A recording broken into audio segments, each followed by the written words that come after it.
Donc, tu peux y aller, c'est à toi, Christophe. Merci à tous. Bonjour à tous. Donc moi je suis Christophe Sarrazin. Je suis alors, ce qu'on appelle maintenant Technical Solution Architect, mais en réalité c'est les consultants, hein, tout simplement. C'est que sécurité Cisco. Euh, donc aujourd'hui on va parler de Zero Trust, hein. C'est un sujet dont on parle beaucoup en ce moment sur le marché. Il y a 2 ans, personne ne savait ce que c'était que Zero Trust. C'est des termes qui sont donc créés, on va le voir, hein, par différents organismes, mais qui regroupent des éléments essentiels, d'autant plus essentiels depuis qu'on a tendance à travailler de la maison, hein. Le fait de pouvoir truster, de pouvoir avoir confiance à l'élément qui va accéder à nos applications. On va voir comment ça se présente, hein, sous quelle forme ça se présente. Donc, en fait, il y a 3 parties, hein, dans la partie stratégie Cisco autour de Zero Trust. La partie workforce, on va voir, la partie workplace et la partie workload. Je vais expliquer à chaque fois à quoi correspondent chacune des parties et d'où elles viennent, hein. C'est pas Cisco qui a inventé que tout d'un coup, il devait y avoir 3 parties, hein. C'est quelque chose qui a été réfléchi au départ sur le marché. Alors, un petit rappel sur ce qu'on rencontre aussi nous, hein, mais ça, c'est pas spécialement Cisco, c'est aujourd'hui ce que rencontrent les clients comme problématique à régler en termes de sécurité aujourd'hui en 2021, mais on peut dire que c'était déjà le cas en 2020. Il y a vraiment 3 blocs qui sont très importants. Alors, il y en a un qu'on vit tous au quotidien dû à la pandémie, c'est le fait de pouvoir travailler de n'importe où, hein, de pouvoir avoir. Il y a encore 1 an et demi, on était tous au bureau. Aujourd'hui, beaucoup d'entreprises travaillent de la maison. C'est-à-dire qu'il faut pouvoir fournir exactement les mêmes services qu'on avait quand on était au bureau, hein. Donc, pouvoir gérer les assets, pouvoir gérer les mises à jour des postes, pouvoir donner les accès aux applications de l'intranet, pouvoir assurer que tout ça se fait dans des conditions de sécurité optimales. Donc, il y a des termes, hein, qui sont sortis de Zero Trust. Justement, on va en parler pour pouvoir vérifier que toute la chaîne de liaison est conforme. Donc ça, c'est un point qui est très important. Et puis vous entendrez aussi d'autres termes comme SASI, hein, pour tout ce qui est tout ce qui est Secure Access, entre autres, autour de la sécurité du SD-WAN et autres. Mais c'est des termes dont on parlera de plus en plus. Donc le work from everywhere, je pense que c'est quelque chose qui aujourd'hui est vraiment implémenté dans la tête des utilisateurs, mais aussi des entreprises, qui a changé la stratégie des entreprises. La deuxième chose qui est très importante, c'est ce qu'on retrouve ici, Move to the Cloud. Alors, Move to the Cloud, on pourrait dire que c'est aussi lié un peu à Work from Everywhere. Il y a beaucoup d'applications aujourd'hui qu'on envisage de mettre dans le cloud. Alors, on l'a vécu de manière un petit peu forcée, j'allais dire. Toutes les entreprises ont vécu d'un peu forcé par Microsoft, puisque le passage à Office 365 a été une véritable révolution pour beaucoup d'entreprises. Tout d'un coup, l'email s'est retrouvé dans le cloud, les fichiers dans le cloud. Enfin, c'est quelque chose qui est complètement nouveau par rapport à ce qu'on vivait avant, où il fallait avoir toute l'infrastructure en interne. Mais aussi, c'est l'explosion des applications purement cloud ou tout simplement des services cloud, comme on va retrouver avec des AWS, des Microsoft, des Google, Oracle et autres clouds publics. Donc ça, c'est aussi un challenge en termes de sécurité parce que c'est des environnements qui ne sont pas toujours maîtrisés par les entreprises et il faut pouvoir s'assurer que si on met une application qui contient des données confidentielles dans le cloud, quelque part, ça doit être sécurisé. Si on va chercher ces emails dans le cloud, il faut être sûr que ça sera en toute sécurité et que personne d'autre n'y aura accès. Vous voyez, donc c'est tout ça qui est pris en compte dans ce qu'on appelle le move to the cloud, les migrations vers le cloud de certaines applications. Et puis, un sujet dont on parle en permanence, on en a encore parlé aux États-Unis avec le fameux pipeline, on en a parlé en France avec les hôpitaux qui sont fait attaquer, c'est la gestion des menaces. La gestion des menaces, c'est un point qui est très important puisque aujourd'hui, on a bien compris que les hackers ont des moyens, des gros moyens. Des fois, c'est des pays même qui attaquent et ils sont capables de percer pratiquement toutes les défenses aujourd'hui. Donc, au-delà de toutes les protections qu'on va mettre en place, il y a le côté qui est très important, le côté investigation. Donc, c'est un sujet qui sur lequel on travaille énormément au niveau de Cisco. On a sorti une offre qui s'appelle Securix, qu'on fournit gratuitement à tous nos clients en sécurité Cisco, afin de pouvoir faire des investigations beaucoup plus rapides et puis de détecter beaucoup plus rapidement ce qui se passe dans un réseau en termes de cybersécurité. Alors, il y a des termes, hein, des termes dont on entendra beaucoup parler. C'est les réponses un peu du marché, hein. Quand je dis du marché, vous allez voir, hein, Il y a des gens, des cabinets de consulting la plupart du temps qui ont sorti ces termes. Donc il y a SASI, Secure Access Service Edge. Donc ça, on ne va pas en parler aujourd'hui, mais on aurait pu faire un webinar sur le sujet. SASI, j'ai un SD-WAN et je vais protéger mon SD-WAN. Initialement, on avait tendance à avoir les accès Internet centralisés. Là, ça permet d'avoir ce qu'on appelle du local breakout, c'est-à-dire des sorties Internet un peu sur tous les sites, mais il faut pouvoir les sécuriser correctement. Et c'est donc cette partie-là que couvre SASI, entre autres, ainsi que la sécurité du remote access. Le Zero Trust, je ne vais pas revenir dessus, on va en parler aujourd'hui, on va avoir un focus sur le Zero Trust. Et puis XDR, c'est un petit peu l'évolution alors c'est l'évolution de tout ce qui est détection et réponse aux incidents de cybersécurité, c'est-à-dire comment détecter très rapidement une attaque et comment surtout comprendre ce qui se passe et pouvoir répondre rapidement. Alors la réponse en général, c'est arriver à isoler et à protéger l'environnement qui est encore sain, faire une séparation entre les machines qui sont déjà infectées, puis celles qui ne le sont pas, et pouvoir neutraliser la menace dans un temps record. On a vu que dans certains cas, les conséquences sont dramatiques, en particulier lorsque ça touche le secteur médical et que les dossiers clients ne sont plus accessibles. On imagine un peu ce que ça peut donner en termes de problèmes de santé. Alors, d'où vient le Zero Trust? Le Zero Trust, en fait, ça vient tout simplement de Gartner, de Forrester, pardon, alors, qui a un petit peu évolué. Maintenant, on parle de Extended Zero Trust. Donc, simplement, ils auraient pu appeler ça Zero Trust version 2, en quelque sorte. L'idée, c'est vraiment de dire, alors Zero Trust, ça ne veut pas dire qu'on croit, on croit en rien. Ça veut dire qu'on doit croire en tout, en fait. On doit avoir confiance à l'ensemble des éléments d'une chaîne de liaison entre un utilisateur qui va être derrière une machine, le transport qu'il va y avoir au milieu, et puis le transport qui peut être public ou privé, le réseau privé ou réseau public, et puis l'application qui est en face. On doit pouvoir avoir confiance dans l'ensemble de cette chaîne de liaison. Donc chacun a sa vision, ses modèles. À la droite, vous avez la partie Gartner, qui travaille aussi sur la partie Zero Trust. Avec la partie, eux, ils ont rajouté toute la partie réponse, la gestion des risques, des choses comme ça. Et puis sur la gauche, vous avez la partie Forrester. Alors, il y a trois piliers importants dans le Zero Trust à la base, j'allais dire, dans l'extended Zero Trust. Il y a le Zero Trust où on doit avoir confiance dans les gens qui se connectent à un moment donné.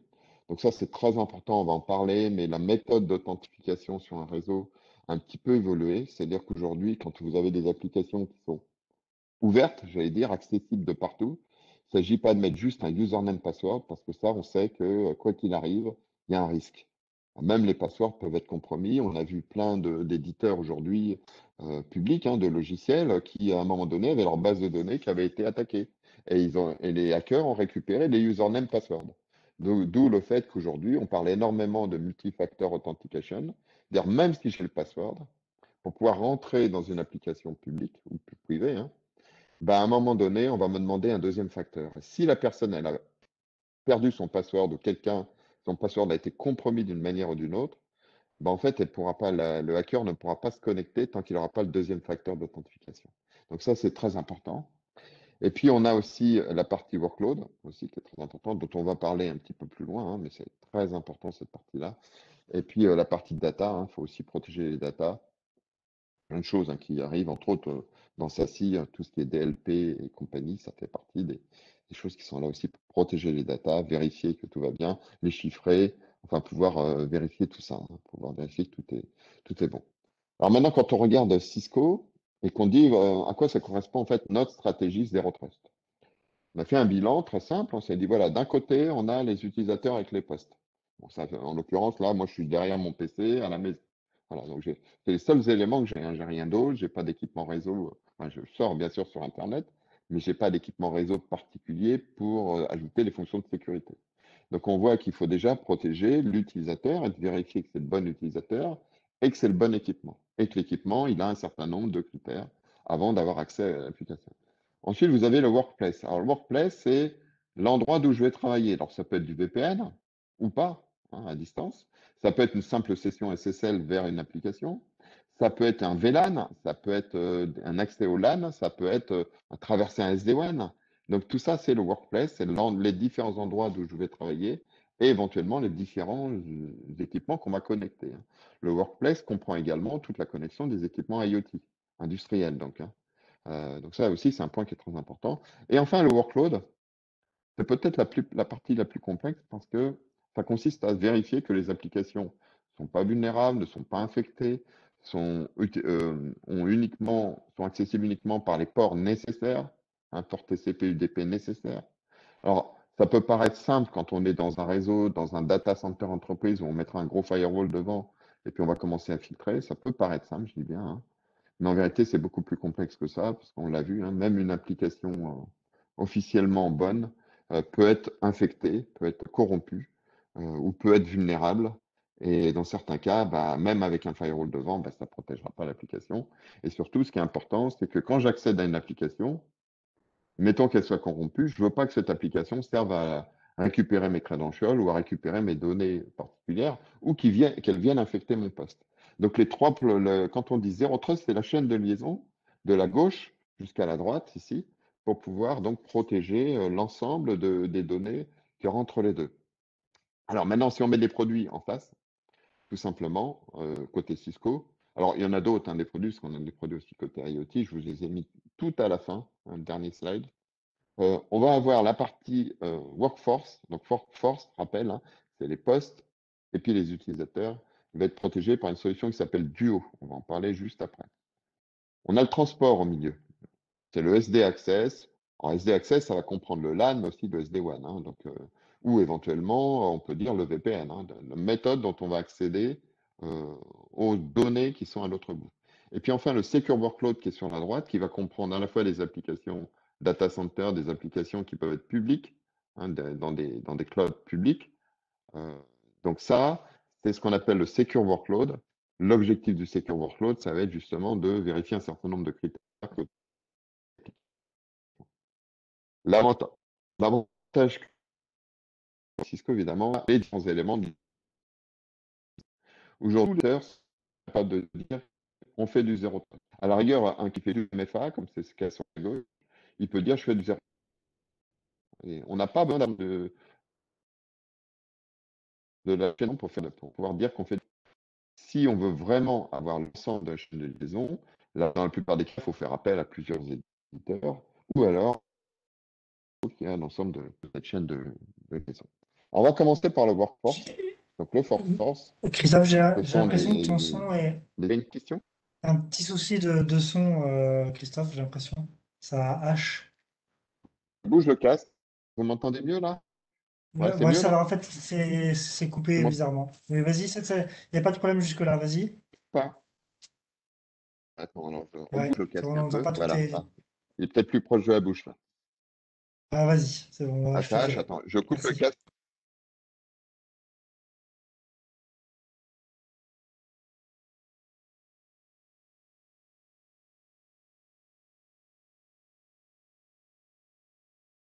Ah, on t'entend plus du tout, du coup. Ah, C'est bon là? retour. Là, C'est on bon le son t'entend. ou pas? Non, alors donc voilà, Oui, ok. le son est bon. Donc on va continuer sur Workforce. Alors Workforce, ce qu'il faut bien comprendre ce que ça comprend exactement. On va regarder, d'abord on veut être sûr que l'utilisateur qui est derrière la machine qui va se connecter, quel que soit le type de machine, ça soit vraiment la personne que l'on attend. C'est-à-dire si c'est un employé, il faut être sûr que c'est bien la bonne personne. Donc on va lui donner les moyens de s'identifier avec de l'authentification de type multifacteur. On va en parler juste après. Ensuite, on veut pouvoir avoir confiance dans l'équipement. Ça, c'est un point qui est très important, pouvoir avoir confiance que, par exemple, si on dit que pour accéder à telle application corporate, il faut avoir un laptop de l'entreprise, on doit être capable de le voir, hein. Donc ça, c'est un élément qui doit pouvoir être vérifié. Et le troisième point qui peut être très important, c'est bien pouvoir définir quelle politique on veut mettre en place pour accéder à quelle application. Hein, on peut avoir des applications qui sont accessibles à partir de tous les navigateurs, par exemple, et puis une autre qui sera accessible que si on utilise telle version de tel navigateur. On peut faire des choses aussi précises que ça. Donc, en gros, la première chose qu'on va vérifier, c'est l'utilisateur. Donc, pour vérifier l'utilisateur, il y a plusieurs méthodes. La méthode principale, c'est je rentre un username password. Et derrière, donc ça c'est qui je m'identifie avec mon username password, et derrière, il va falloir qu'on vérifie que c'est bien nous. Donc, ce qu'on va faire, c'est qu'il faut avoir un élément complémentaire. Alors là, l'exemple qui est donné à l'écran, l'élément complémentaire, c'est un téléphone qui reçoit un pop-up. Et tant que l'utilisateur n'aura pas cliqué sur le bouton vert, approuve, ben en fait, il n'aura pas accès à l'application. Pour pouvoir accéder à cette application, ben, il doit déjà s'authentifier sur son téléphone, d'où le fingerprint qu'on voit à droite, ou le Face ID, hein, le fait de pouvoir avoir accès à l'équipement qui permet ensuite de se connecter. Alors évidemment, là, je vous ai mis l'exemple avec un téléphone, mais ça fonctionne avec plein de méthodes différentes, hein. Sur mon PC, par exemple, j'ai aussi YubiKey, hein, donc c'est un simple petit token qui est dans un port USB. J'ai juste à poser le doigt dessus et ça me permet d'apporter le multifacteur, hein. Donc, on enregistre YubiKey, après on a le multifacteur. Certaines entreprises utilisent des hardware tokens. Donc, ça veut dire qu'on va avoir une sorte de porte-clés sur lequel un code va s'afficher et on devra taper le code à l'écran. Voilà. Ça peut être aussi un SMS qu'on reçoit, ça peut être un appel téléphonique, ainsi de suite, hein. Il y a plein de méthodes différentes pour s'authentifier. Ce qu'il faut savoir, c'est qu'on a annoncé à Cisco Live aussi quelque chose de très important. On a annoncé la fonction passwordless. Alors,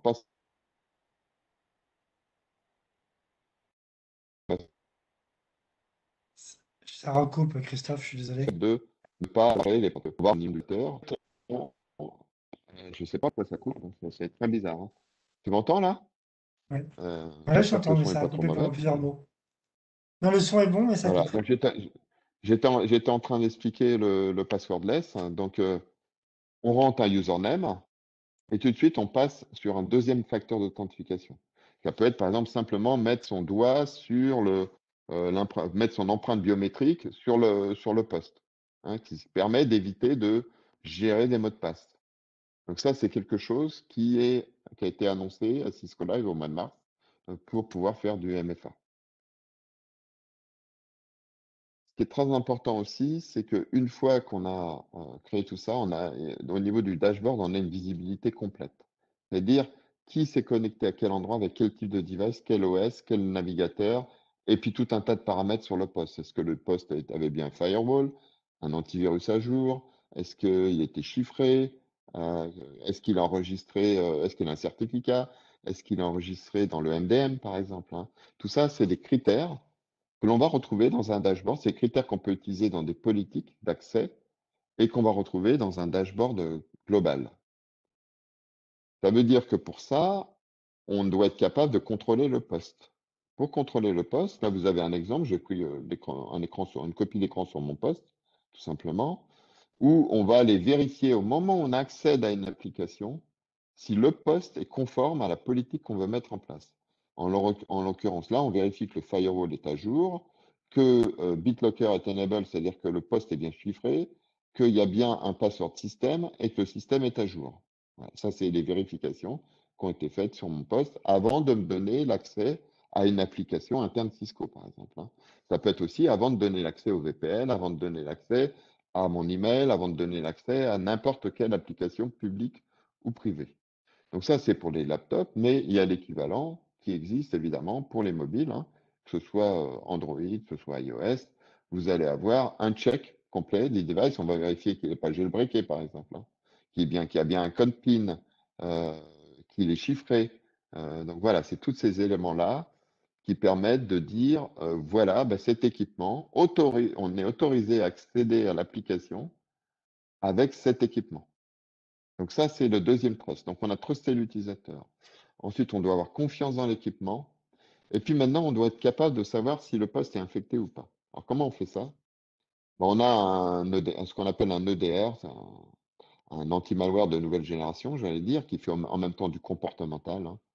Par exemple, si vous avez un ransomware qui s'installe, un ransomware que personne n'a jamais vu, on va aller regarder le comportement, s'il commence à scanner les fichiers, puis ensuite les réécrire, c'est typiquement le comportement d'un ransomware. Donc là, on va tout de suite le bloquer. Donc, si on détecte qu'un poste à un moment donné est compromis, c'est-à-dire qu'il est infecté par quelque chose, cette information, elle est transmise à Duo. Via le cloud, on a des API entre les deux. Donc ça veut dire que si j'ai l'anti-malware sur mon poste, et que j'essaie d'accéder à une application, mais que mon poste a été identifié comme étant compromis, je peux interdire l'accès à une application. Hein, donc, le slide précédent, c'était je vérifie la conformité, si tout est à jour. Ce slide-là, c'est plutôt je vérifie que le poste n'est pas compromis. Donc, on a une vérification complémentaire. Ensuite, les différentes méthodes d'accès peuvent être un petit peu peuvent varier. C'est-à-dire qu'on peut très bien avoir décidé que pour les applications publiques, je vais me retrouver, là l'exemple c'est avec Salesforce, mais ça peut être Office 365 également. Donc là, j'ai rien entre les deux, j'ai Internet, mais j'ai quand même Duo pour vérifier les éléments dont on a parlé précédemment avant d'entrer dans le réseau. Ou alors, dans notre cas, là, on monte un VPN et puis on accède aux applications de l'intranet. Mais en montant le VPN, même chose, je fais du MFA et je m'authentifie. Souvent, c'est du SAML qu'il y a derrière pour pouvoir m'authentifier. Et en m'authentifiant en même temps, j'en profite pour faire du SSO. J'ai déjà rentré mon mot de passe une fois dans le VPN. Je n'ai pas besoin de le rentrer lorsque j'accède aux applications de l'entreprise. Et puis le troisième bloc qui est plutôt intéressant, ça c'est un point qui est pas mal demandé par les clients, c'est comment accéder à des applications de l'intranet sans monter de VPN. Bon, on a une petite gateway, tout simplement, qui s'appelle Duo Network Gateway, sur lequel on va faire évidemment une authentification de type MFA, et qui va permettre d'accéder à des applications de type web, donc toutes les applications qui sont webisées aujourd'hui, mais aussi faire du SSH, du RDP, sur des éléments internes de l'intranet, sans avoir besoin de monter le moindre VPN. Hein, donc on arrive sur la gateway, on se connecte et elle nous donne l'accès, tout en se connectant en MFA, aux applications qui sont derrière. Alors nous, l'application je vais vous donner un exemple d'application qu'on utilise nous en interne depuis peu. Au départ, lorsqu'on voulait accéder à notre annuaire interne, c'est ce qu'on voit à l'écran ici, il fallait monter un tunnel IPsec. Au départ, c'était que IPsec, maintenant c'est IPsec SSL, on fait du split tunneling, donc il fallait monter ça, et ensuite on pouvait accéder enfin à l'annuaire d'entreprise. Ça, c'était avant. Maintenant, c'est relativement simple. On tape l'URL. Une fois qu'on a tapé l'URL, username, password, on a le pop-up Duo qui s'affiche sous cette forme-là. Si vous avez un téléphone, vous l'authentifiez dessus. Et on a accès directement au directory à partir d'Internet. Donc ça, c'est fait avec la gateway, tout simplement. Donc on a publié des applications de l'intranet sur le réseau public. Hein, donc ça, c'est un point c'est ce qu'on appelle aussi ZTNA, hein, Zero Trust Network Access. On fournit comme ça des applications publiques. Maintenant, regardons la partie Workplace. Alors, la partie Workplace, c'est aussi un point qui est assez intéressant, sur lequel on peut le dire, largement leader aujourd'hui, hein, puisque notre serveur Identity Service Engine est le serveur le plus déployé dans le monde. En France, tous les gros réseaux, pratiquement tous les gros réseaux, les plus gros, sont sur l'ISE. Il y a un an, j'allais dire un an, presque un an et demi maintenant, on avait passé la barre des 50 000 clients, hein, sur ISE. Ça vous donne un ordre d'idée de à quoi ça correspond. Alors, qu'est-ce que c'est qu'ISE? ISE, c'est relativement simple. Donc là, on va faire du zéro trust pour le workplace. C'est-à-dire qu'on va pouvoir avoir confiance dans le fait qu'un utilisateur qui arrive dans le réseau va pouvoir se connecter et aura accès uniquement aux ressources auxquelles il doit avoir accès. C'est valable pour les utilisateurs, mais c'est valable également pour une imprimante, une caméra, un téléphone et tout équipement industriel qu'on serait amené à connecter à un réseau.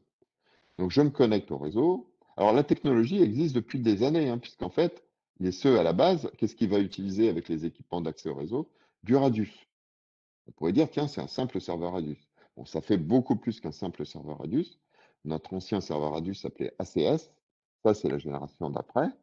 On pourrait appeler ça du Radius Next Gen, mais c'est les termes qui sont même aujourd'hui un peu dépassés, vu le nombre de fonctions qu'on a rajoutées dedans.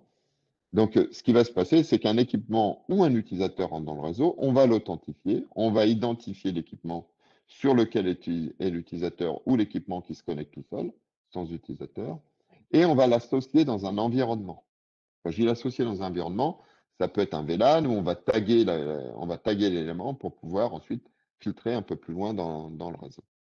Alors aujourd'hui, ces architectures-là, elles ont évolué, hein, là c'est ISE avec du vice traditionnel, mais si on lui associe DNA, qu'on voit ici, on a les architectures, maintenant on les a un petit peu renommées, ça s'appelle SDA, Software Defined Access. Derrière ça, vous allez authentifier sur des bases qui sont les vôtres, hein, tout simplement.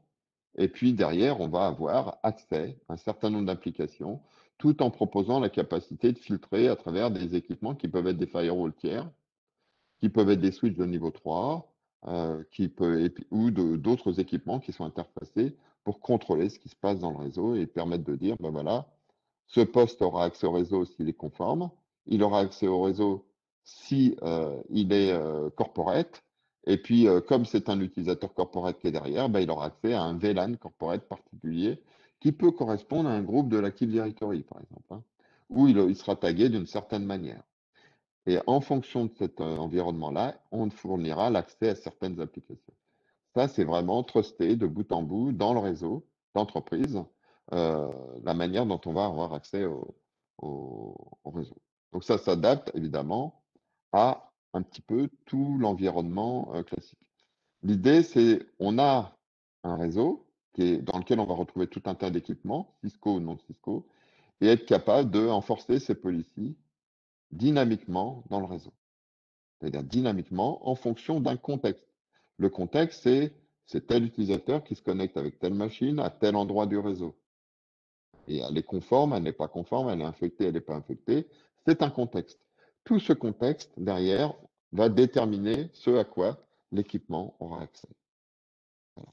Et on peut interfacer, c'est ce qu'on voit au-dessus, tout un tas de logiciels, d'éditeurs tiers, pour mettre des conditions complémentaires. Vous avez un scanner de vulnérabilité, par exemple. On peut très bien dire que si le scanner de vulnérabilité nous indique que cet équipement-là, qui est devant le poste, devant l'utilisateur, est vulnérable, on peut très bien dire, ben non, il n'aura pas accès.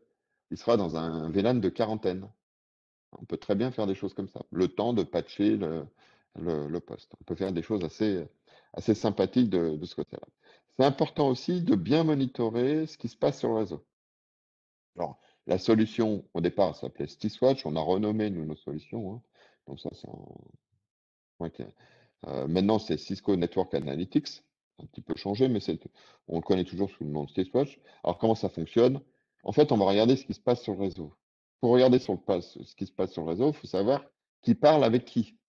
Hein, être capable de savoir qui parle avec qui et qu'est-ce qu'ils se disent. Et pour ça, il y a un protocole très simple qui existe dans tous les équipements réseau, c'est NetFlow. Donc, on va regarder les records NetFlow, c'est-à-dire source, destination IP, port TCP, le nombre de paquets échangés, tout ça. On va créer une baseline et on va apprendre, en fait, on va apprendre que tel type d'équipement parle de telle manière.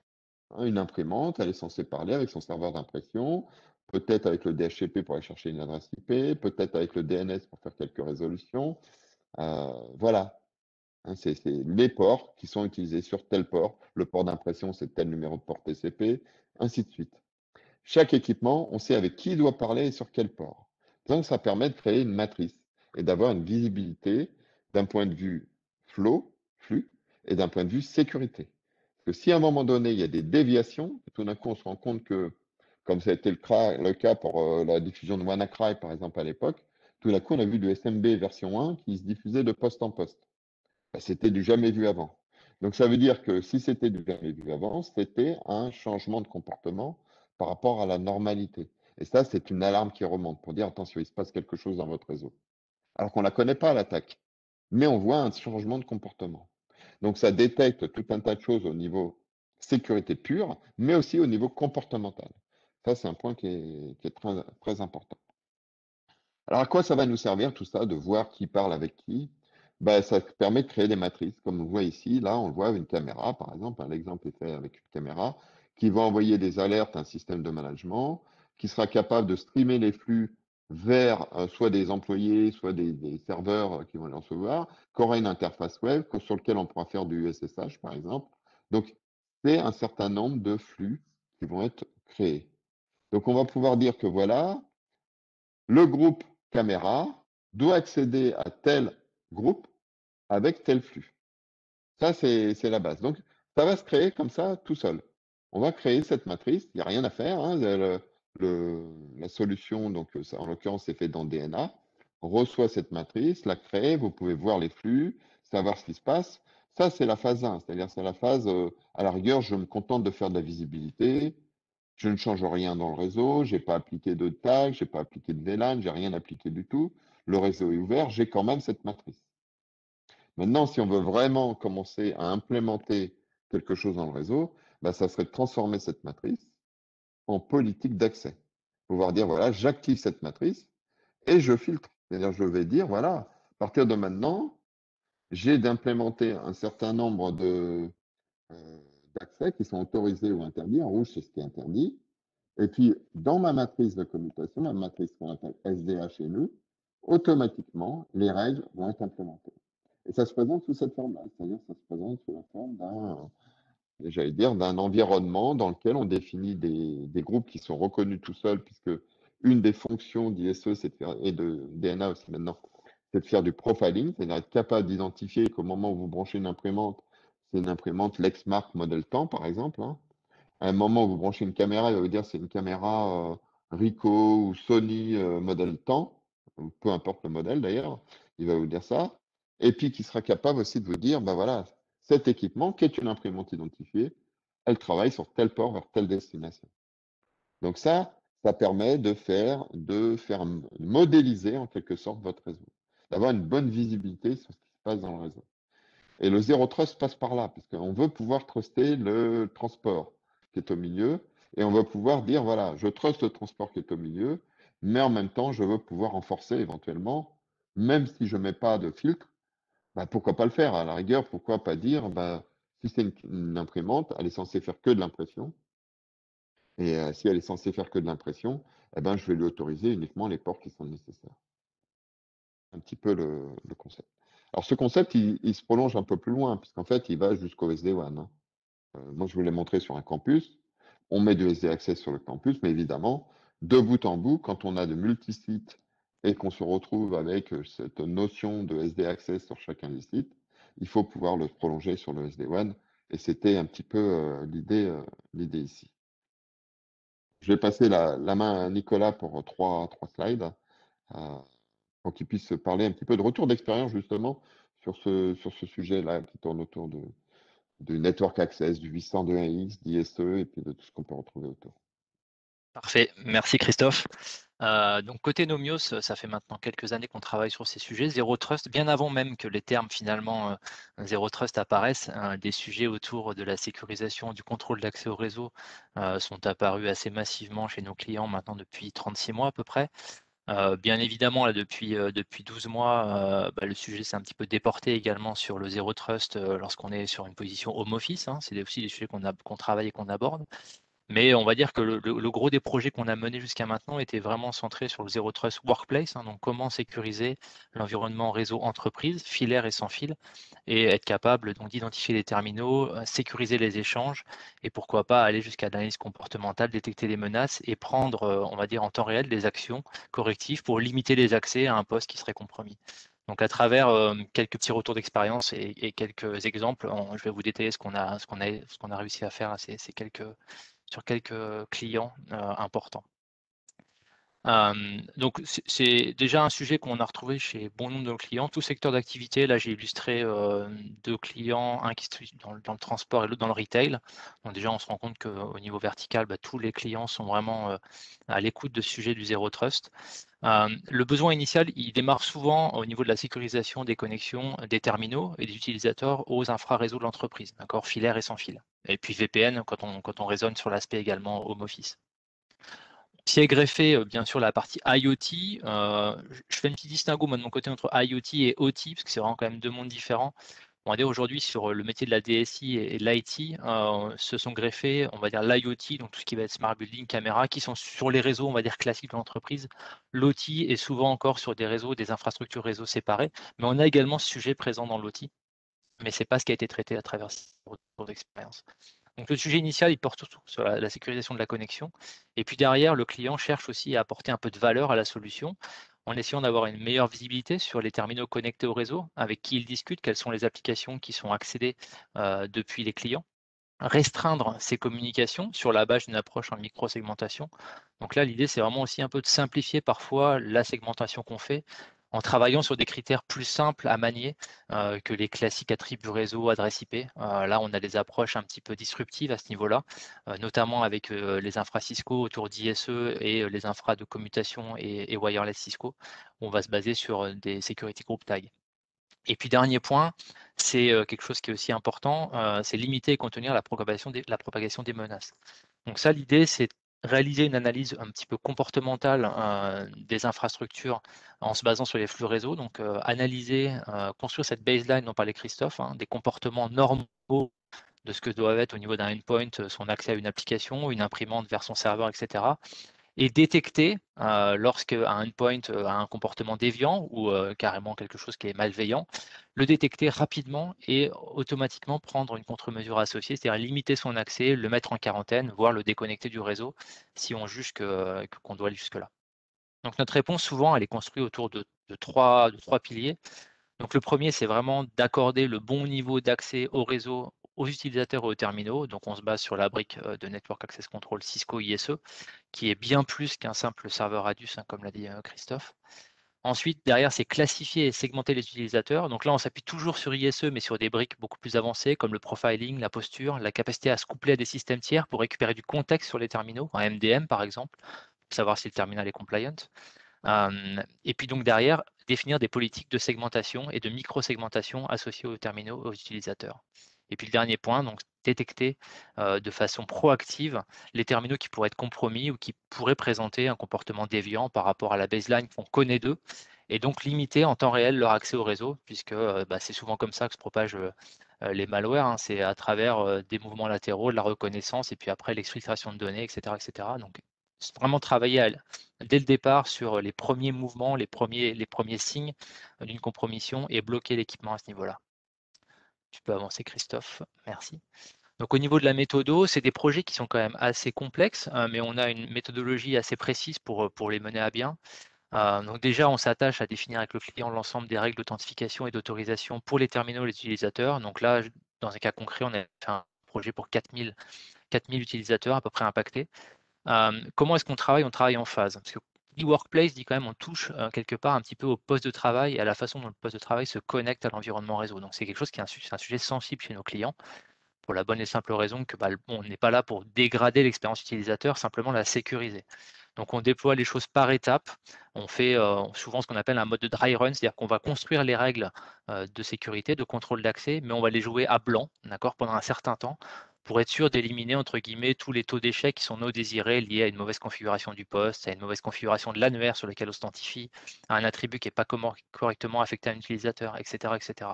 Donc cette période d'observation et d'accompagnement, elle est assez longue en fonction du volume de clients qui vont être authentifiés sur le réseau, en fonction également de la couverture, hein. Si on parle d'une approche multisite avec du WAN au milieu, voilà, il faut bien s'assurer qu'on a couvert l'ensemble du spectre client et donc de tous les sites. Donc on a une grosse phase d'accompagnement une fois ces règles définies pour jouer ce mode à vide et pour être sûr que derrière, quand on va commencer à renforcer les politiques, le taux d'échec entre guillemets non désiré soit suffisamment faible et qu'on n'impacte pas l'expérience utilisateur. Donc ça, c'est notre stratégie autour du déploiement, on va dire, du contrôle d'accès et du contrôle d'accès plus autour du profiling. Et puis derrière, on a aussi des approches notamment de simplification d'environnement. Là, on avait le cas chez un client qui souhaitait vraiment drastiquement réduire son champ d'exposition wireless, donc ses réseaux sans fil, et essayer d'avoir une approche un peu pragmatique et de regrouper vraiment par communauté d'usage. Et derrière, au sein de ces communautés, de faire une micro-segmentation, de dire finalement, j'ai une population corporate au niveau de l'entreprise, mais dans les corporates, j'ai le personnel IT, j'ai mes ressources humaines, j'ai mon développement, j'ai mes ressources humaines, etc., etc. Le but, c'était simplement de les identifier et ensuite de donner accès uniquement aux ressources concernées, donc au serveur de la paye pour les RH, au serveur du développement pour les gens qui font du dev, au fait de pouvoir aller faire des actes d'admin pour les équipes de l'IT, etc., etc. Donc là, l'idée, c'est de construire des politiques basées sur une micro-segmentation, donc les fameuses security group tags dont a parlé Christophe, et ensuite de construire des politiques d'accès entre les utilisateurs et les ressources.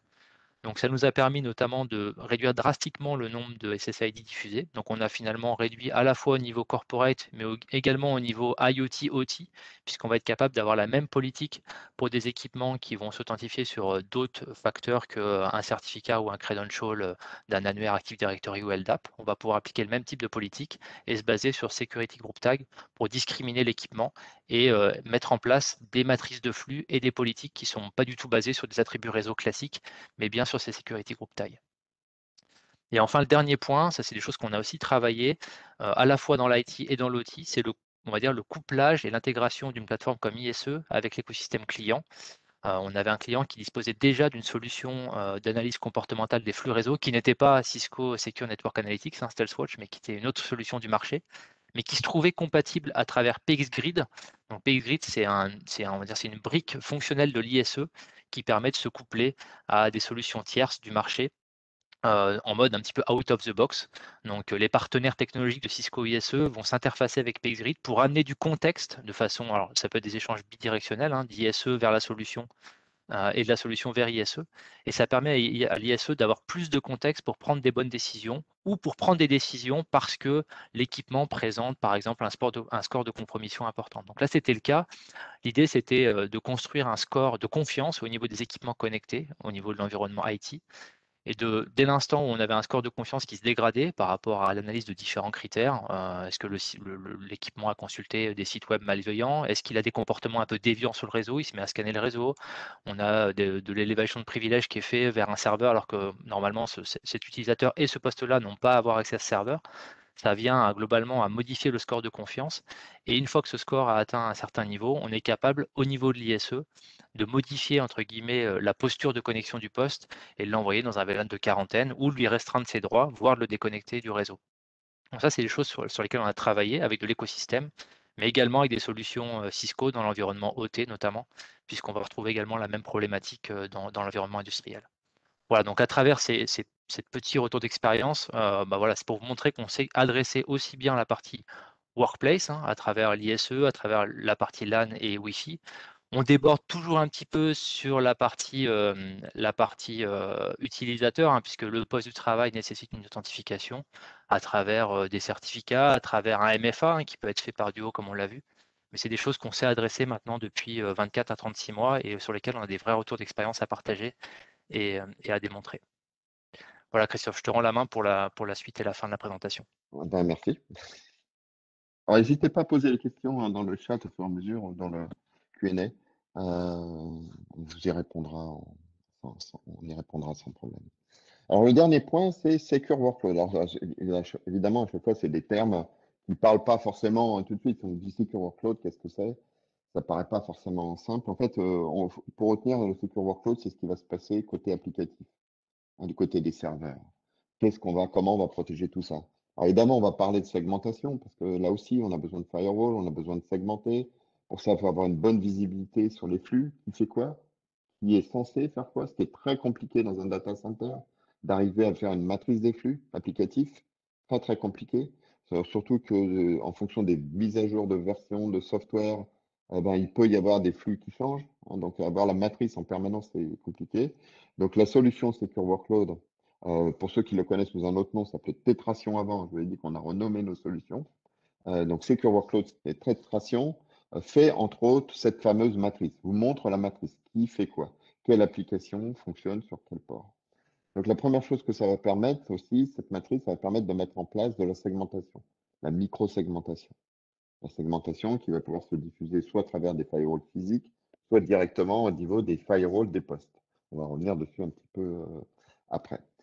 La deuxième chose, c'est que comme on a des agents qui sont positionnés sur les serveurs, des agents light, j'allais dire, ils ne prennent pas beaucoup de CPU, mais ces agents ont la capacité aussi de donner des informations sur les versions software qui sont présentes, sur les versions d'OS, les versions de patch qui sont présentes sur les différents serveurs, et donc de donner des informations de vulnérabilité. C'est-à-dire vous dire, voilà, attention, sur ce serveur-là, on a un score de vulnérabilité qui est un peu élevé, parce qu'il y a telle application qui mériterait d'être patchée. Donc ça, c'est très important aussi lorsqu'on veut être conforme en termes de zéro trust, de bien savoir que il y a une application, à un moment donné, on sait qu'elle est exposée, elle est vulnérable, peut-être qu'elle apparaît même sur Internet, bah, plutôt que de se retrouver avec une vulnérabilité qui sera exploitée peu de temps après, ou qui a peut-être déjà été exploitée chez un autre client, bah, pourquoi la patcher directement? Alors l'exemple typique, hein, c'est ce qu'on a vu avec les hôpitaux, hein. Vous avez vu on a des hôpitaux qui sont tombés à la chaîne, j'allais dire, mais il faut savoir que c'est la même attaque, hein, qui a été menée une fois, deux fois, trois fois, quatre fois. Donc, à la rigueur, une fois que le premier était touché, c'est là qu'il fallait réagir et puis commencer à protéger les suivants avec c'est le premier qui prend l'attaque zéro day qui souffre le plus parce que quelque part, il y a toute une analyse à faire, une compréhension à faire. Il y a les mises à jour lorsqu'il s'agit d'antivirus ou d'anti-malware. Il y a tout à faire au départ. Le second, normalement, s'il a les bons moteurs de protection, si c'est des applications qui étaient vulnérables, qui ont été patchées, bah, ça devrait se passer beaucoup mieux. Et l'attaque aura beaucoup plus de mal à aboutir. Donc ça, c'est très important. Et puis, c'est important aussi de comprendre donc ce comportement, le comportement des. Donc là aussi, on a une analyse comportementale qui permet de dire, ben, le fonctionnement normal de mon data center, le fonctionnement normal de cette application, c'est de telle et telle manière, et donc pouvoir isoler éventuellement des flux qui n'auraient pas lieu d'être, hein. Donc ça, c'est aussi un point qui est très important. Alors, comment ça se présente? Ça se présente sous la forme, d'abord ça se présente, ça se met un peu partout, aussi bien dans un data center on-premise que sur le cloud. J'ai mon Slack qui avance tout seul, que sur le cloud. Et puis derrière, on va avoir des agents qui sont positionnés donc, directement dans les applications. J'ai l'impression que j'ai mon Slack qui bouge tout seul, je vais vous le mettre comme ça, je remettrai en plein écran après. Qui seront directement installés sur les serveurs ou directement dans le cloud. Et derrière, on va pouvoir bâtir des matrices, avoir une visibilité, toute la télémétrie nécessaire pour comprendre ce qui se passe. Donc, on va avoir des informations sur les hosts, sur les process, sur les applications, sur les ports qui sont utilisés par ces applications, sur les vulnérabilités éventuellement de ces applications. Toutes ces informations vont nous permettre de bâtir de la micro-segmentation derrière et pouvoir s'assurer qu'une application elle est saine et qu'on peut la protéger de telle et telle manière. Faire une vraie matrice de commutation. Alors pour ça, on a rajouté aussi du contexte. Le contexte, c'est-à-dire être capable de récupérer des informations tiers. Les informations tiers, on parlait tout à l'heure d'accès au réseau, bah, si on a par exemple AnyConnect pour le VPN ou des choses comme ça. Dans AnyConnect, on a ce qu'on appelle un Network Visibility Module qui va nous dire, nous donner la liste complète des applications qui sont utilisées sur un poste, quel process est en train d'émettre, quel flux. Alors pourquoi c'est intéressant d'avoir ce contexte? C'est que si on voit arriver une communication vers un serveur, on est capable de savoir que c'est telle application qui est en train de se connecter au serveur et que c'est pas un malware, par exemple, hein. Donc on sait quel est le process qui se connecte, on a son hash et on récupère la connexion vers le serveur. Ça permet d'avoir l'état des connexions, non pas seulement de serveur en serveur, mais du endpoint vers le serveur également. Donc ça aussi, c'est quelque chose qui est très important.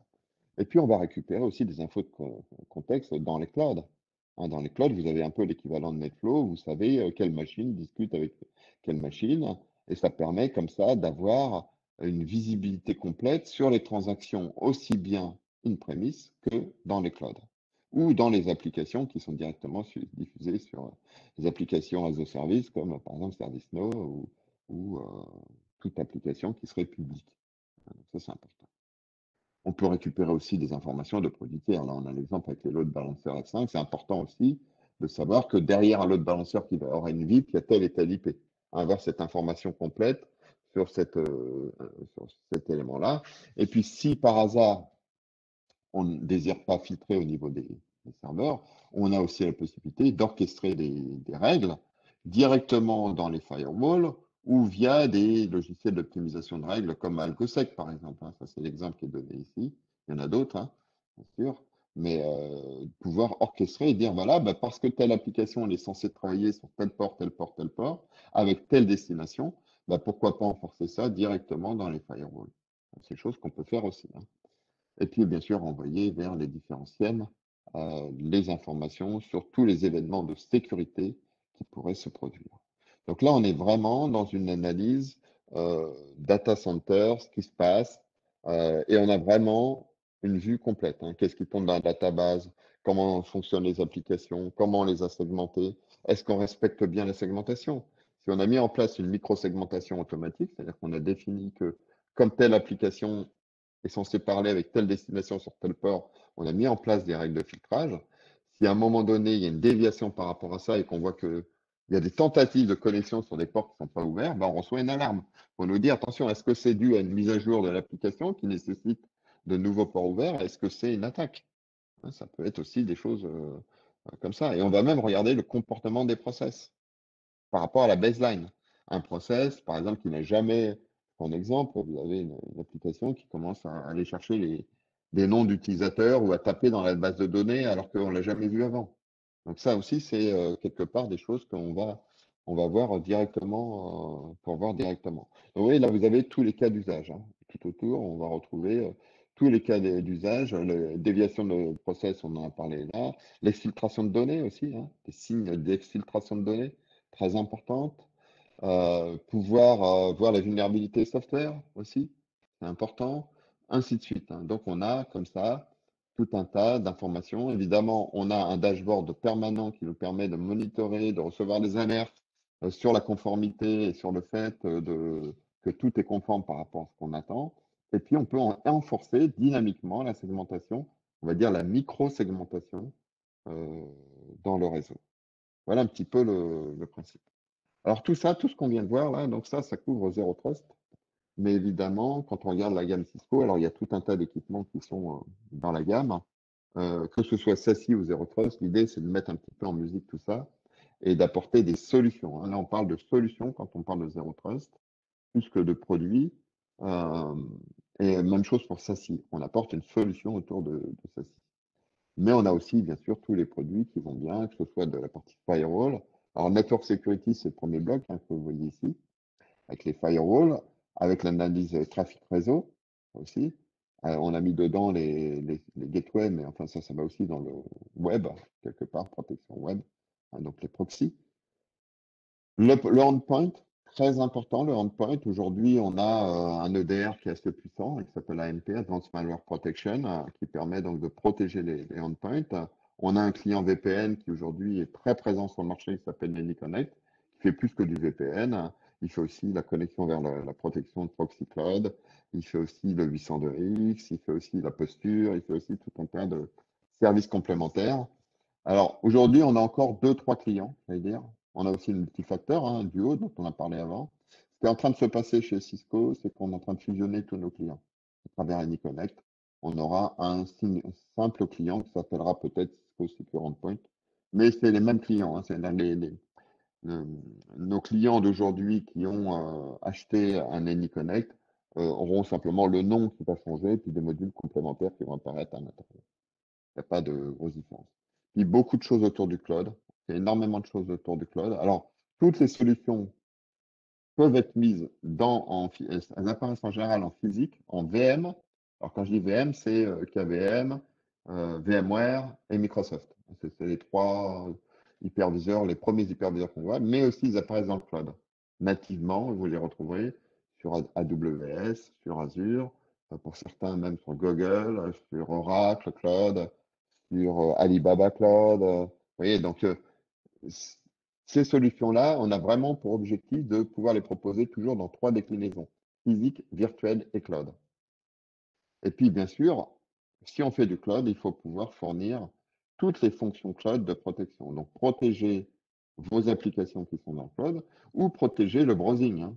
Donc, on a un proxy cloud, c'est ce que j'utilise moi, c'est-à-dire que avec mon VPN, lorsque je suis connecté à l'entreprise, maintenant, comme la plupart des entreprises ont fait du split tunneling, il y a des flux qui sortent du VPN. C'est le cas, par exemple, pour Office 365. C'est le cas pour certains flux qui sortent du VPN en direct. Et tout ce qui passe pas dans le VPN passe à travers un proxy cloud qui va me protéger, qui va vérifier que je ne fais pas de bêtises, que je n'ai pas de fichiers confidentiels qui sortent. Donc, qui comprend du DLP, qui comprend tout un tas de fonctions et qui me permet surtout de naviguer sur le web de manière complètement sécurisée. Donc, que je monte ou pas mon VPN. Ça, c'est un point qui est très important. Et puis, tous ces logiciels, on s'est dit, OK, pour l'instant, il y a un an encore de ça, au mois de juin de l'année dernier, on a annoncé une plateforme qui s'appelle Securix. Securix avait pour objectif d'aller attaquer en API tous les logiciels ou applications que vous retrouvez au-dessus, ainsi que tout un tas d'équipements tiers. Ce n'est pas que Cisco. La plateforme est gratuite, elle est cloud, et elle va chercher via les API des informations. Typiquement, si par exemple j'ai une IPS qui détecte une menace à un endroit donné, et puis que j'ai mon anti-malware qui détecte que tel poste est infecté par la même menace, eh ben, tout ça, ça va être corrélé. Et quand je fais une recherche sur le malware, il va me dire, bah oui, elle a été vue par tel et tel équipement, et voilà la liste des postes infectés. Donc ça permet comme ça de faire des investigations extrêmement rapides. Tout ça, ça s'appuie sur une base de réputation qui est peut-être la meilleure base de réputation du monde, qui est Talos, qui est gérée par Talos. Donc, Talos, c'est nos cyber-experts, donc c'est une organisation Cisco qui va gérer les bases de réputation. Alors les bases de réputation, ça comprend les haches de malware, hein, donc ça c'est très important. Ça comprend les domaines, avec, comme on a racheté OpenDNS il y a déjà pas mal de temps, on a récupéré toute la base DNS de malware, de sites malveillants. Ça comprend tout ce qui est URL, ça comprend tout ce qui est email également, hein, donc les sources de spam, les sources de trafic malveillant à travers l'email. Donc tout ça, c'est géré et surtout, ça permet de diffuser ces informations dynamiquement dans l'ensemble des solutions Cisco que vous retrouvez juste au-dessus. Donc voilà un petit peu où on en est. Donc on peut dire aujourd'hui, hein, je veux dire sans en rajouter, qu'aujourd'hui Cisco, c'est la société qui, en termes de sécurité, a le plus de solutions aujourd'hui, de bout en bout. Et donc le Zero Trust dont on parlait juste avant, on est les seuls sur le marché à pouvoir dire qu'on a l'ensemble de la chaîne de liaison, de A à Z, du endpoint, du transport et de l'application. Hein, il y a une raison à ça, hein, c'est que depuis le début, on fait du réseau, on fait du WAN, on fait du LAN, et donc cette partie de transport qui est au milieu, on la maîtrise parfaitement. Ça, c'est un point qui est important. Puis en plus, on fait des data centers, donc on était plutôt bien placé pour positionner ça. Donc voilà un petit peu ce qu'on voulait vous dire aujourd'hui sur la partie Zero Trust. Donc Zero Trust, c'est pas Cisco, hein. Zero Trust, c'est quelque chose qui a été au départ créé par Forrester, dont parle beaucoup de Gartner aujourd'hui, dont parlent énormément les clients, mais vous pouvez être sûr qu'on a tous les éléments nécessaires pour pouvoir vous fournir des solutions Zero Trust de bout en bout. Voilà un petit peu. Donc si vous avez des questions, si vous avez poser des questions, n'hésitez pas, hein. Si vous les envoyez après, il n'y a pas de souci. Vous pouvez aussi envoyer les questions dans un second temps. Il y a pas de souci. Voilà. Exactement, donc c'est ce que je proposais, Christophe. Là, il est déjà 15h02. Je vois qu'il y a déjà des gens qui se déconnectent. Donc, n'hésitez pas à poser des questions maintenant. Nous, on peut rester quelques minutes, mais autrement, vous pouvez me passer des questions. Je les ferai suivre soit à Christophe, soit à Nicolas chez nous. Euh, Vous pouvez évidemment tester toute ou partie de ces solutions-là avec des POC. On sera très heureux de monter avec vous. Avec nos spécialistes, particulièrement Nicolas. J'en profite pour vous annoncer que dans le dernier slide, Christophe a pitché Securix. La semaine prochaine, nous avons une présentation Securix et de l'évolution un peu des outils de SOC et d'automatisation du SOC. Donc n'hésitez pas, je vous ferai une petite publicité à la fin de mon mail où je vous enverrai les slides, à vous inscrire à la présentation de la semaine prochaine. Écoute, Christophe, je vois pas trop de questions. Donc, je vous propose de finir maintenant et je vous enverrai. Ah, j'ai peut-être une question, excusez-moi. Faut que tu arrêtes l'enregistrement aussi. Ouais. Non, c'est juste pour dire que c'était clair, hein,